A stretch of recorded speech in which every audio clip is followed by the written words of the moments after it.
Well, hello everybody. I'm back again with my good old coffee. We seeded I reseeded the hayfield yesterday. Well, I didn't. Kelly was off, and he did. He was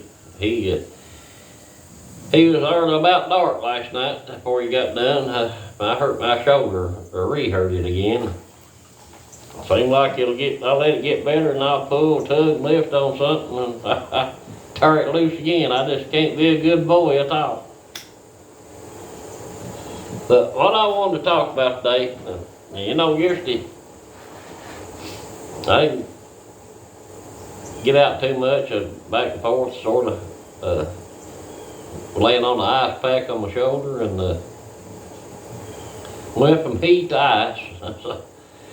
But anyway, I watched quite a bit of news, and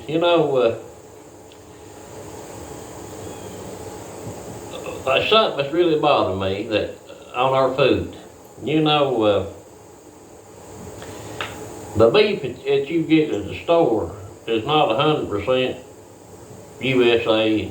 They say USA Black Angus, but it comes from all over the place, mixed together with some USA beef. And you buy a hamburger, I mean, it's all.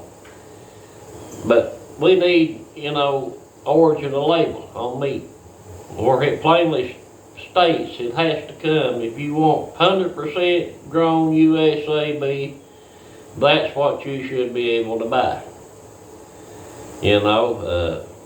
I caught wind there that, some of these other countries are thinking, or may already be doing it, putting the old hokey pokey in some of their, vaccinating some of their animals, and,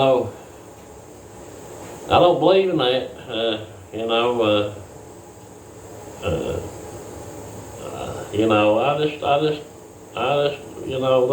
Who give them the authority to do something like that?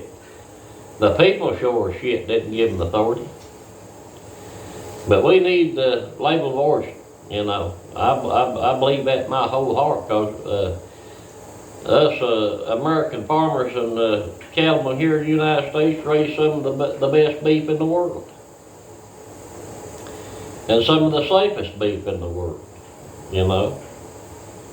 So I believe that you guys should have an option out there or buy 100% USA grown beef, and not mixed in with Brazilian, Canadian, or wherever it comes from.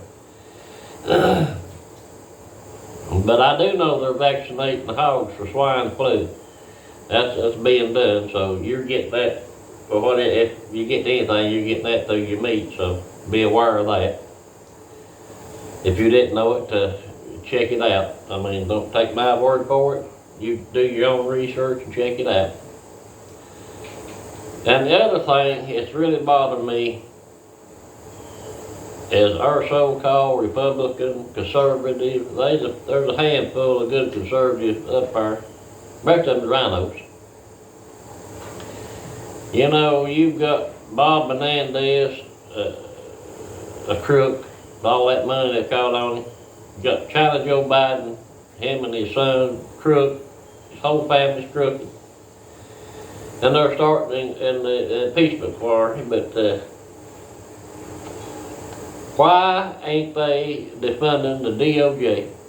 Why ain't they taking the money from the FBI, all the crooked stuff they've done? Why ain't they defunding these agencies? All these agencies are arming themselves and are buying the guns and the body armor, and why ain't they defunding those? You tell me why the Department of Transportation needs guns and body armor. They don't. But we all know what the reason that's for. But why ain't Congress? We got a Republican Congress up there. We don't control the Senate, but we control the Congress, and Congress controls the purse string. Why ain't they defunding them? Why ain't they holding that money? This shutdown is coming up, they already just stop everything.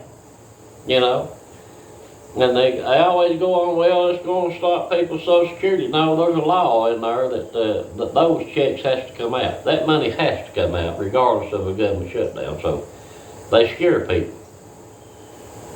I mean, people, It blows my mind why they get on the television, they spout, well, you know, they spout all kinds of crazy junk. But at the end of the day, all they gotta do is vote to shut that money off, defund them, and they can't operate. So, I mean, it's, you know who you're voting for, and you look from your local election right on up into Congress, Senate. Make sure you know what they are, who they are. You know, I've got a lot that I'm disgusted with that you know, these congressmen, senators got a little bit of power. They can do a little bit of stuff up there. They can call for investigations and put the truth out there if they can't do nothing else. You got that little young man that, shoot, I can't remember what state he's in. I had it in my head, but I forgot it. But anyway, they was having a drag show, and you had a Christian group there protesting, and this young man was reading out of the Bible. Do you know they arrested that young man for reading out of the Bible? We have freedom of speech in this country and freedom of religion, and they slapped the cuffs on him and took him away. You've got them sentencing people for protesting abortion clinics. But ain't it funny? Them BLM riots, they burnt cities down, there wasn't nothing done. You see the double standard? You see how our country is becoming communist? I mean, to arrest a young man for reading the Bible, that goes back to Nazi tactics, or old Russia Stalin tactics. You know, I can't understand why people are not waking up. You know, I'm shouting as hard as I can, what little platform I've got. I wish people would just wake up. You know, they said there's 40% that spreaded Biden. Where is them 40%? I know they go to the grocery store. I know they have to get gas to go back and forth to work. I mean, how can 40% of people support destroying of your country? I mean, but they're probably communists. That's 40% communists right there. But that's my rant for today. I mean, I just want us to wake up, you know. I guess all we can do is pray for this country, pray for each other, pray for President Trump, because he's standing up for us and we've got to stand up for him. And if you can't stand up no other way, get down on your knees and pray for him, pray for our country. You know, prayer is a mighty powerful tool.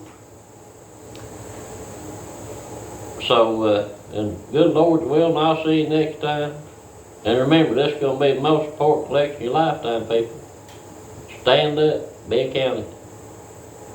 But God bless everybody. Thanks for watching. Good Lord's will, I'll see you next time.